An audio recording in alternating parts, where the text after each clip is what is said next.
Jungkook বাসায় গিয়ে ভাবছে তার সাথে কি হয়ে গেল। জাংকুক একটু হাসে, তার মনের মতো কে কাউকে কাউকে পেয়ে গেছে। না, তার আর সহ্য হচ্ছে না। তেকে সে তার বাড়িতে নিয়ে আসবে।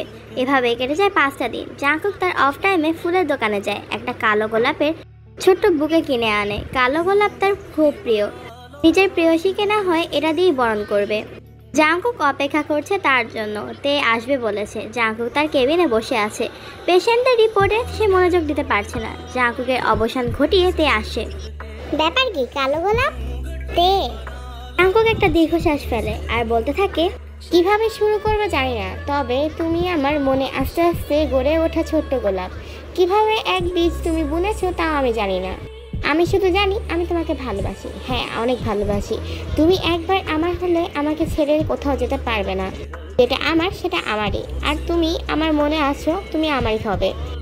এমনকি আমি তোমার হ্যাঁ বা না এর অপেক্ষা করব না। তে আমাকে ভালোবাসো, আমাকে যত্ন করো, ভালো রাখো, ভালোবাসো। আমি তোমাকে কালো গোলাপের গভীরতা দিয়ে ভালোবাসবো, এই ঘনত্ব যেমন সেভাবে ভালোবাসবো। আল্লাহ জাংকুক, তুমি আমাকে প্রপোজ করছো নাকি হুমকি? তুমি যেটা ভাবো। আমি রাজি, কিন্তু আমার কন্ডিশন আছে। কি কন্ডিশন? আজ আমাকে বিয়ে করতে পারবে? আমি সব পারবো তে। তাহলে চলো এখনই। ভালোবাসো না? জাংকুক আর মানা করে না, নিজের অ্যাপ্রনটা খুলে তের হাত ধরে চলে যায় কাজী অফিসে। জাংকুক সাক্ষী হিসেবে নেয় তার বেস্ট ফ্রেন্ড ইউনহো আর তার সাথে কর্মরত একজন নার্সকে। স্বাভাবিকভাবেই দুজনে বিয়ে হয়। আজকে রাতের জন্য তারা একটা হোটেলে যায়। জাংকুক তার পরিবারকে জানিয়ে দিয়েছে। জাংকুক খুব শখ করে তের জন্য একটা শাড়ি কিনেছে, সাদা আর কালো মিশ্রণে। তে সেটাই পরে আসে জাংকুকের সামনে। জাংকুক নিজেও চেঞ্জ করতে যাচ্ছিল। তেকে দেখে এক ধ্যানে তাকিয়ে থাকে তের দিকে। তের হরিণী চোখ, গোলাপি ঠোঁট, তেকে এভাবেই তার কাছে অনেক সুন্দর লাগছে। তে তোমার কি সুন্দর লাগছে। তাই বুঝি? তে জাংকুকের সামনে গিয়ে দাঁড়ালো। জাংকুকের মনে অনাকাঙ্ক্ষিত ইচ্ছা বাসা বাঁধছে। জাংকুকের মন বলছে, তুই তেকে বিয়ে করেছিস, কাছে যেতে কিসের ভয়? তে শাড়ির আঁচল সরাও। মানে? এটা প্রচুর বাধার ইচ্ছেতে। তে জাংকুকের কথা মতো কাজটা করে। না, জাংকুকের এভাবে হচ্ছে না। জাংকুক তেকে তার কোলে বসায়, নেশাতুল দৃষ্টিতে তেকে পর্যবেক্ষণ করতে থাকে। তের কোলে বসায়, নেশাতুল দৃষ্টিতে তেকে পর্যবেক্ষণ করতে থাকে। জাংকুক তের গোলাপি ঠোঁটে ঠোঁট ডুবিয়ে দেয়। জাংকুকের হাত চলে যায় তে উড়োতে। তে বাধা দিতে চাইলে জাংকুক কিস ব্রেক করে বলে, এটা খুলতে দাও না জান প্লিজ, আমি ফিল করতে পারছি না তো। জাংকুকে এরকম আর্তনাদ শুনে তে বাধা দিতে পারে না। জাংকুক খুলতে থাকে তের কাপড়টুকু। তে কিস করা অবস্থাতেই শব্দ করে ওঠে। জাংকুক তার শক্ত হাতের স্পর্শ তের স্পর্শকাতর জায়গায় আঁকতে থাকে। জাংকুক কি করছো এটা? ইটস ভেরি সফট তে। এভাবে বলো না জাংকুক প্লিজ। জাংকুক কিছু না বলে তেকে শুয়ে দেয় আর তে সর্বাঙ্গে নিজের স্পর্শ আঁকতে থাকে। তের স্পর্শকাতর জায়গায় মুখ ডুবিয়ে দেয়। তে মুখ দিয়ে মিশমিশি আওয়াজ করছে আর জাংকুকের হাতের স্পর্শগুলো অনুভব করছে। তে কিছু করছে না, জাংকুকের মাথায় হাত বুলে দিচ্ছে। জাংকুক এভাবে তের পুরো সর্বাঙ্গে আস্তে আস্তে নিজের ঠোঁটের স্পর্শ, হাতের স্পর্শ এঁকে দেয়। তেও আর নিতে পারছে না, জাংকুকের স্পর্শকাতর জায়গায় স্পর্শ করছে, বোঝাতে চাচ্ছে তার এটা চাই। জাংকুক আমি পারছি না, আমাকে এই যন্ত্রণা থেকে মুক্ত করো। আমি আছি না তে, কিচ্ছু হবে না। এবার তারা হালিম রান্না করতে থাকে। হালিম ম্যাক্সিমাম এগুলাই উপকরণ লাগছিল, তো ওগুলোই আমি বলছি, আর কিছু বলবো না।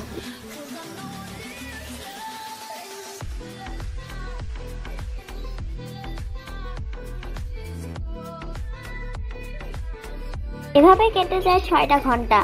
সকাল 10টা 30। তের এক হাতে একগুচ্ছ কালো গোলাপ, আরেক হাত জাংকুক শক্ত করে ধরে রেখেছে। জাংকুক তেকে তাদের বাসায় নিচ্ছে। তার মা বাবা নামজিন জাংকুককে নিয়ে অনেক ভয় পাচ্ছিল, তবে তেকে দেখে সব উধাও হয়ে গেছে। তে এত মায়াবী তা তাদের ভাবনার বাইরে ছিল। তারা খুশি মনে জাংকুকে অর্ধাঙ্গিনী ও তাদের বাড়ির লক্ষ্মীকে বরণ করে। জাংকুক নিজের ঘরে তেকে নিয়ে আসে। জাংকুক নিজে ফুলদানিতে থাকা শুকিয়ে যাওয়া কালো গোলাপগুলো উঠিয়ে তের হাতে থাকা কালো গোলাপগুলো সুন্দর করে রাখে। তে পুরো বাড়ি ঘুরে দেখে, এরপর দুজন দুজনের দিকে তাকিয়ে হাসে। নামজিনকে নিজের হাতে চা বানিয়ে খাওয়ায়। জিন অনেক খুশি তেকে পেয়ে। তারা দুজন এক সাথে রান্নাও করে। রাতে তে এসে জাংকুকের বুকের উপর শুয়ে পড়ে। জাংকুক তের মাথায় হাত বুলিয়ে দেয়। জাংকুকের এখন পরিপূর্ণ লাগছে। তেকে নিজের মনে সুখ অনুভব করছিল, যেই সুখ তার এতদিন দরকার ছিল। আমি অনেক শান্তিতে আছি, আমি তোমাকে এসে কোথাও যেতে চাই না। তুমি একবার আমার হয়েছে, অন্য কারোর কাছে যেতেই দিব না। তুমি আমার কাছে থাকবে। এই বলে জাঙ্কুক তের ঠোঁটে ঠোঁট ডুবিয়ে দেয়। তে খুব ভালোই ছিল, এই ভালো থাকা দিয়েই 1 মাস কেটে যায়। তবে 1 মাসের মাথায় এমন কিছু সম্মুখীন হতে হবে তা কল্পনা করতে পারেনি। জাঙ্কুক তার আদরের স্পর্শ দিয়ে তেকে তার বুকে নিয়ে ঘুমাচ্ছে। সকাল হয়েছে, তখন সকাল 9টা বাজে, কিন্তু তাদের চোখে এখনো ঘুম।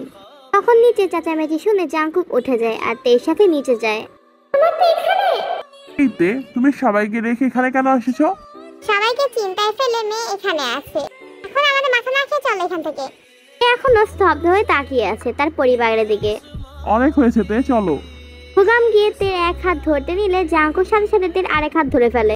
ও কোথাও যাবে না, ও আমার ওয়াইফ, ও আমার সাথে থাকবে। কি? কি করছিস? এই তে, তুই ভুলে গেছিস সব? তুই এখানে এসে বিয়ে করে নিয়েছিস। হায় হায় হায়। তে কি বলছো? হ্যাঁ, আমি ওকে ভালোবাসি, ওকে বিয়ে করেছি। আরে তোরে কি এমনি এমনি পালছি আমরা? তোরে পালছি যাতে তুই আমার ছেলেকে বিয়ে করিস। বিয়ে করিনি তোমার ছেলেকে, কি হবে?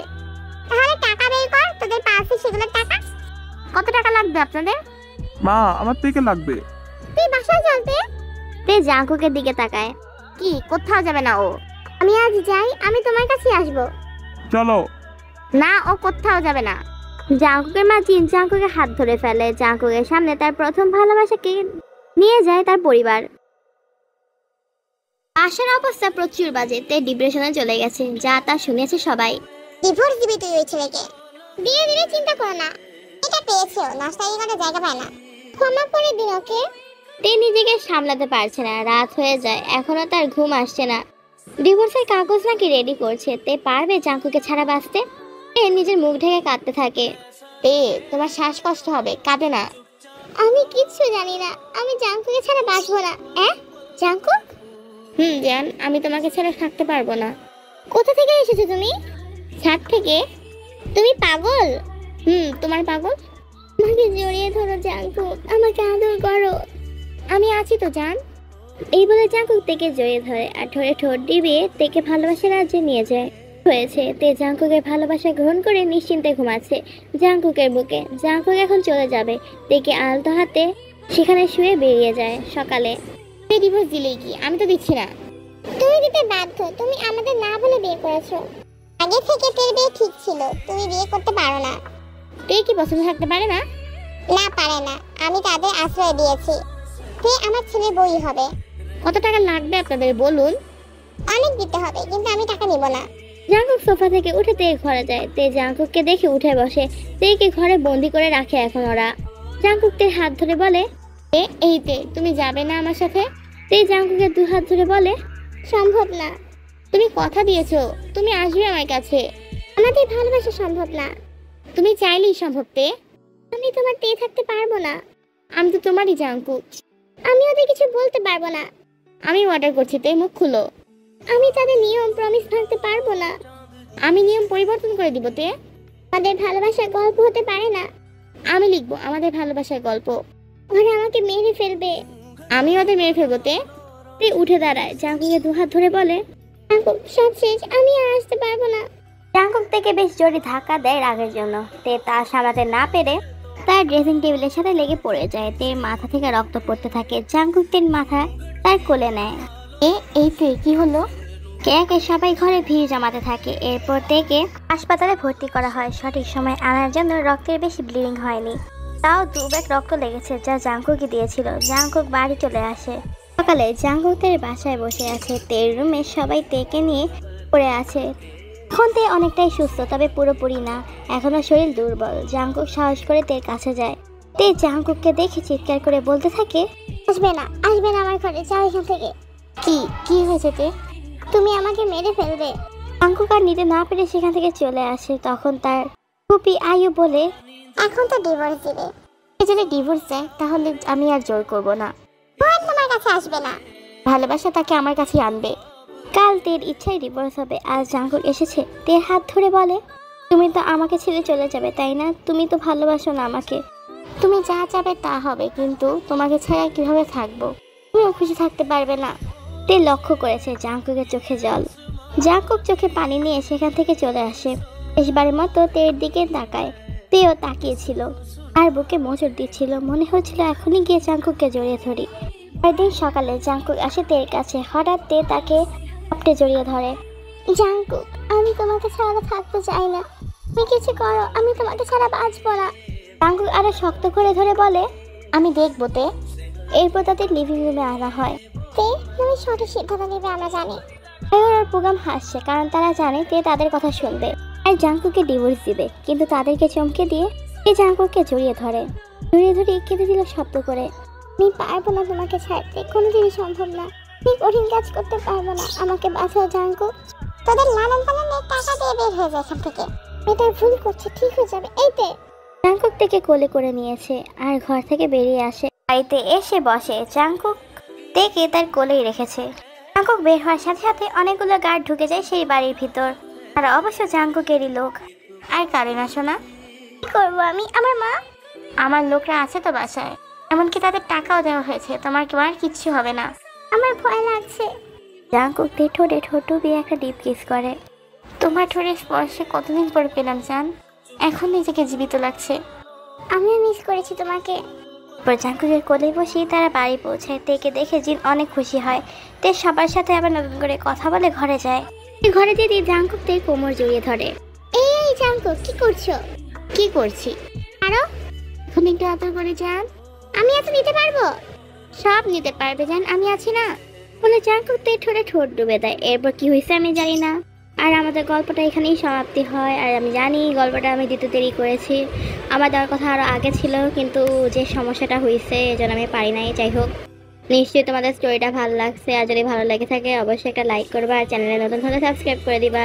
আমি আবার নতুন স্টোরি নিয়ে আসবো, ততদিনের জন্য বাই বাই।